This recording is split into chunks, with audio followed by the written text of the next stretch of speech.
ఎంఆర్పిఎస్ వ్యవస్థాపక అధ్యక్షులు మంద కృష్ణ మాదిగ పిలుపు మేరకు శ్రీకాకుళం ఉమ్మడి జిల్లా మాదిగ మహిళా సమాఖ్య ముఖ్య నాయకులు కార్యకర్తల సమీక్షా సమావేశం పాత శ్రీకాకుళం హరిజన వీధి కమ్యూనిటీ హాల్లో జరిగింది.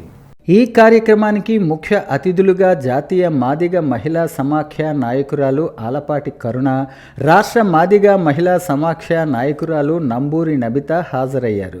ఈ సందర్భంగా మాదిగ మహిళా సమాఖ్య సమీక్షా సమావేశం ఉద్దేశించి వారు మాట్లాడుతూ ఎంఆర్పిఎస్ అనుబంధ సంఘాలైన ఎంఎంఎస్ జిల్లా స్థాయి కమిటీలు తప్పకుండా వేసి జాతి బిడ్డల భవిష్యత్తు కొరకు మాదిగ మరియు ఉప కులాల పిల్లలు చదువులు, ఉద్యోగ అవకాశాలు, ఎస్సీ వర్గీకరణ ఏబిసిడి వల్ల సాధ్యం అవుతాయని, మన పిల్లల చదువులలో మెరుగైన ఫలితాలు రావటానికి మహిళలుగా మన పాత్ర ఉందని, మాదిగ దండోరా 30 సుదీర్ఘ పోరాటంలో మంద కృష్ణమాదిగ అకుంఠిత దీక్షతో మొక్కవోని ధైర్యంతో జాతి బిడ్డల భవిష్యత్తు కొరకు ముందుకు కదిలారని తెలిపారు. ఎంఆర్పిఎస్ ఉమ్మడి శ్రీకాకుళం జిల్లా ఉపాధ్యక్షులుగా దీర్ఘాసి హరిను, గర్భాపు ప్రభాకర్ను, గౌరవ ఉపాధ్యక్షులుగా ఇద్దిమాల సుజాతను, రాష్ట్ర ఎంఎంఎస్ ఎంఆర్పిఎస్ నాయకులుగా ప్రకటించారు. ఒక ఆడవాళ్ళంగా మనం చెల్లిగాను అన్నులకు అన్నదాతలుగా ఉన్నాం, తల్లులుగాను బిడ్డలకు అన్నదాతలుగా ఉన్నాం, భార్యలుగాను భర్తలకు అన్నదాతలుగా ఉన్నాం, కోడలుగాను అత్తమామను సాగినటువంటి గొప్ప చరిత్ర ఉన్నట్టే కనుక స్త్రీగా పుట్టినటువంటి మనకే అన్ని విషయాల్లో కూడా సమర్థవంతంగా సంసారాన్ని తీసుకెళ్లే విషయంలో ఆడవాళ్ళకే సహజం. మగవాళ్ళకు అంటే చాకరీ దయచేసి మీరు ఎవరు కూడా ఫీల్ అవ్వద్దు.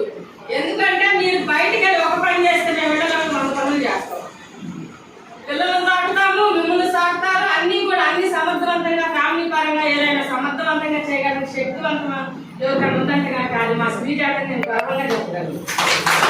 అది మీరు ఒప్పుకోవాల్సిందే, అందరూ ఒప్పుకోవాల్సింది. ఒప్పుకోకపోతే పుట్టిన పరిస్థితి ఈ రోజు కూడా నేనే ఎక్కువ ఉన్నాం కాబట్టి కదా.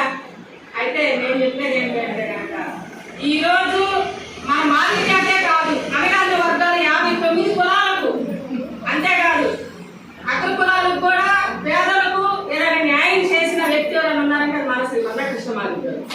అగ్ర కులాలకు ఎలా న్యాయం జరిగింది?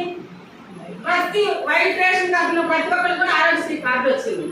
మన మాదిరికే వచ్చిందా? ఆరోగ్యశ్రీ 2 తెలుగు రాష్ట్రాల్లోనే ఉంది. ప్రధానమంత్రి మోడీ రాష్ట్రంలో కూడా ఆరోగ్యశ్రీ లేదు.